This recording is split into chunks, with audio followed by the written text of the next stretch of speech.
नमस्कार दोस्तों। आज हम बात करेंगे रेलवे एएलपी और टेक्नीशियन में जीके और करंट अफेयर्स के आने वाले 10 क्वेश्चंस के बारे में। तो आपको मालूम होगा कि एएलपी टेक्नीशियन में टोटल क्वेश्चन आते हैं 75। इसमें से 10 क्वेश्चन पूछता है वो जीके और करंट अफेयर से, और इन 10 क्वेश्चंस में से 5 क्वेश्चंस तो लगभग पूछता है करंट अफेयर से और 5 क्वेश्चन पूछता है लगभग स्टैटिक जीके से।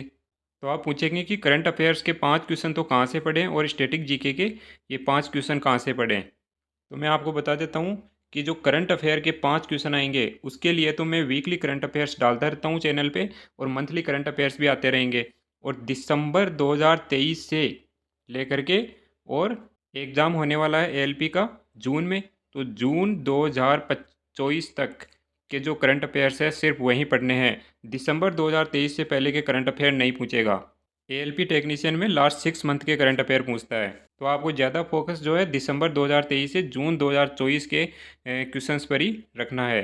और जीके कहाँ से पढ़ें, तो जीके के लिए रेलवे के लिए सबसे बेस्ट बुक है एक रोजगार विद अंकित करके एक बुक आती है मार्केट में। उसके 120-30 पेज हैं, तो उसमें direct to the point materials है, कोई इधर उधर की बातें नहीं की गई है, तो उससे टाइम वेस्ट नहीं होगा आपका, और डायरेक्ट आप जो काम की चीज़ें हैं वो पढ़ सकते हो।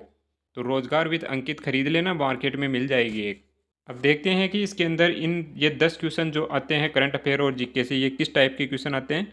अभी इन 10 क्वेश्चंस में से पहला क्वेश्चन है, who is the current director of research and analysis wing रो इंडियाज फॉरेन इंटेलिजेंस सर्विस। जो इंडिया की फॉरेन इंटेलिजेंस सर्विस रो है, रिसर्च एंड एनालिसिस विंग, इसका डायरेक्टर कौन है। तो ये 2018 की बात कर रहा है, तो 2018 में कौन था हमें क्या लेना देना है उससे। अभी रिसेंटली कौन है रो का डायरेक्टर, हमें तो वो ध्यान में रखना चाहिए। तो यहाँ पर देखो, डिफेंस और सिक्योरिटी में जो इम्पोर्टेंट ऑफिस के हेड है उनके लिस्ट दिए हुए हैं। तो आपको इन सारी पोस्ट के जो हेड है उनके नाम ध्यान में रखने पड़ेंगे। क्या मालूम कौन सा पूछ ले। तो जैसे फर्स्ट है defence of chief of defence staff कौन है, जनरल अनिल चौहान। और चीफ ऑफ आर्मी स्टाफ कौन है, जनरल मनोज पांडे। ऐसे ही आपको ये पूरी लिस्ट ध्यान में रखनी पड़ेगी। और इसमें से क्वेश्चन अपना कौन सा आया था, secretary of research and analysis wing, ये कौन है, तो ये है अभी recently Ravi Sinha. Next question है, निम्नलिखित में से किस क्षेत्र में सार्वजनिक उपलब्धि के लिए भारत सरकार द्वारा अर्जुन पुरस्कार दिया जाता है। अर्जुन अवार्ड जो है कौन से फील्ड के लिए दिया जाता है, तो अर्जुन अवार्ड दिया जाता है स्पोर्ट्स के लिए। तो स्पोर्ट्स में और दूसरे कौन कौन से अवार्ड दिए जाते हैं, ये देखो लिस्ट। अर्जुन अवार्ड दिया जाता है वॉरियर्स स्पोर्ट्स में, कुछ स्पोर्ट्स होते हैं जिनमें अर्जुन अवार्ड दिया जाता है। द्रोणाचार्य अवार्ड किस में दिया जाता है, कोचिंग में।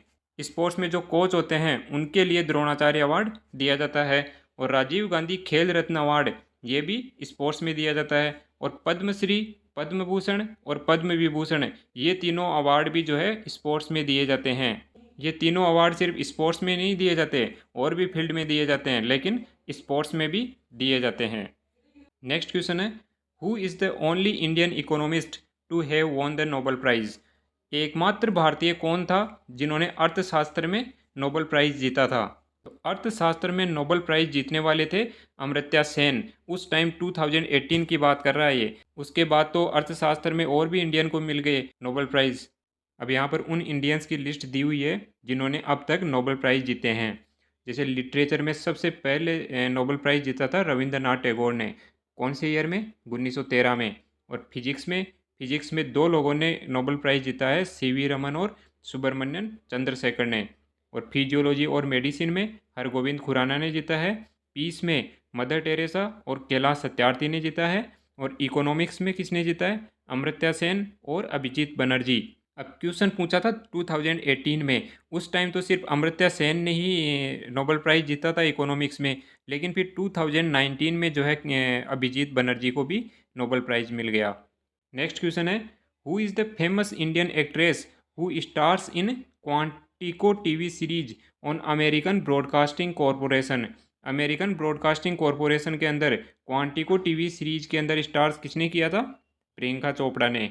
इस तरह के क्वेश्चन जो है या तो आपको मालूम है तो ठीक है, नहीं मालूम है तो ऐसे क्वेश्चन छोड़ने के लिए होते हैं। अभी 2015-16 में लगभग ये हुआ था, ये क्वांटिको टीवी सीरीज। इतना पुराना करंट अफेयर कोई नहीं याद रख सकता। तो 10 में से एक क्वेश्चन अगर इस तरह का आ जाता है तो कोई टेंशन वाली बात नहीं होती। अब नेक्स्ट ये भी करंट अफेयर का क्वेश्चन है। As of February 2018, who is the chief minister of Telangana, who is also the first chief minister of Telangana. आपको मालूम है कि तेलंगाना का जो है फॉर्मेशन हुआ था 2014 में। उससे पहले तेलंगाना आंध्र प्रदेश का पार्ट हुआ करता था। तो तेलंगाना के पहले चीफ मिनिस्टर बने थे के चंद्रशेखर राव।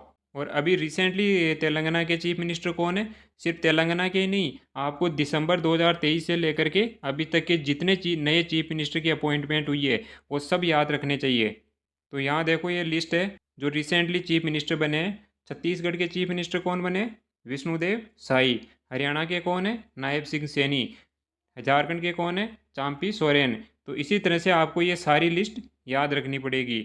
और आज मार्च के बाद जो भी अपॉइंटमेंट होगी जून जुलाई तक, वो भी आपको याद रखनी पड़ेगी। वैसे ज़्यादा चांस है कि दिसंबर से मार्च तक के ही पूछेगा। नेक्स्ट ये भी करंट अफेयर का क्वेश्चन है। As of February 2018, who owns the Hyderabad based IPL team Sunrise Hyderabad. Sunrise Hyderabad का मालिक कौन है? सनराइज हैदराबाद का मालिक कौन था? 2018 की बात कर रहा है, लेकिन हमें तो अभी के ध्यान रखने चाहिए। और अभी की लिस्ट ये है। जैसे मुंबई इंडियंस का ओनर कौन है अभी? नीता अंबानी, आकाश अंबानी। और चेन्नई सुपर किंग्स का एन श्रीनिवासन। ऐसे ही आपको ये पूरी लिस्ट याद कर लेनी है। इसका स्क्रीनशॉट ले लेना ताकि बाद में भी देख सको। नेक्स्ट क्वेश्चन है। The first partition of Bengal took place in the year. Bengal का जो पहली बार पार्टीशन हुआ था वो कौन से साल में हुआ था? वो हुआ था 1905 में। उसके पहला क्यों, उसके बाद भी हुआ था क्या? यस, उसके बाद भी पार्टीशन हुआ था बंगाल का। अभी ये देखो, बंगाल पार्टीशन हुआ था 1905 में। उस टाइम लॉर्ड कुर्जन ने इसको इनिशिएट किया था। और फिर जो है ये वापस जो है पार्टीशन रिपील हो गया था। ये पार्टीशन कैंसिल हो गया था 1911 में। और उसके बाद फिर से जो है पार्टीशन हो गया था 1947 में। और उस टाइम क्या बना? Creation of east Pakistan. East Pakistan था उस टाइम। फिर 1972 में जो है ईस्ट पाकिस्तान पाकिस्तान से आज़ाद हो गया और वो बन गया बांग्लादेश। नेक्स्ट क्वेश्चन है। किस भारतीय लेखक ने थिंग्स टू लीव बिहाइंड पुस्तक में कुमाऊं की पहाड़ियों में जीवन का वर्णन किया है? तो ये सीधे सीधे पूछ रहा है कि थिंग्स टू लीव बिहाइंड इस बुक के ऑथर कौन है? तो उस बुक के ऑथर थे Namita Gokhale. Next current affairs current GK का 9वां क्वेश्चन है। भारत के किस उत्तर पूर्वी राज्य ने 2022 में 39वें राष्ट्रीय खेलों की मेजबानी की जिम्मेदारी ली? तो 2022 में मेजबानी ली थी वो याद रखने की ज़रूरत नहीं है। अभी 2023 में जो पिछले साल किसने मेजबानी की थी नेशनल गेम्स को, किसने होस्ट किया था? गोवा ने। और अभी 2024 में कौन होस्ट करेगा? उत्तराखंड। और इस पेपर का 10वां क्वेश्चन है। In which city is Saint Peter's Basilica one of the most famous church in Christianity located? Saint Peter's Basilica church कहाँ पर है? यह है वेटिकन सिटी में। Fourth option. ये पहला ऑप्शन आरआरबी ने गलत दिया था। इसका करेक्ट आंसर होगा फोर्थ, वेटिकन सिटी। और वेटिकन सिटी जो है वर्ल्ड की सबसे छोटी कंट्री भी है। तो ये थे एलपी टेक्नीशियन 2018 में आई हुई है 10 क्वेश्चन जो कि थर्ड पेपर में आए थे। अब इस 10 में से 5 क्वेश्चन तो लगभग करंट अफेयर के थे और 5 करंट जीके के। तो करंट अफेयर तो आपको हमारे चैनल से मिल ही जाएगा। और करंट जीके और स्टैटिक जीके के लिए मैंने बता दिया आपको कि रोजगार विद अंकित ऐसे करके एक बुक है जो आप परचेज कर लेना, या तो ऑनलाइन मिल जाएगी या किसी भी शॉप पर मिल जाएगी। तो मिलते हैं एलपी टेक्नीशियन के फोर्थ पेपर के सॉल्यूशन के साथ। लेकिन उससे पहले आपको हमारा वीडियो अच्छा लगा तो please like share and subscribe our channel. Thank you.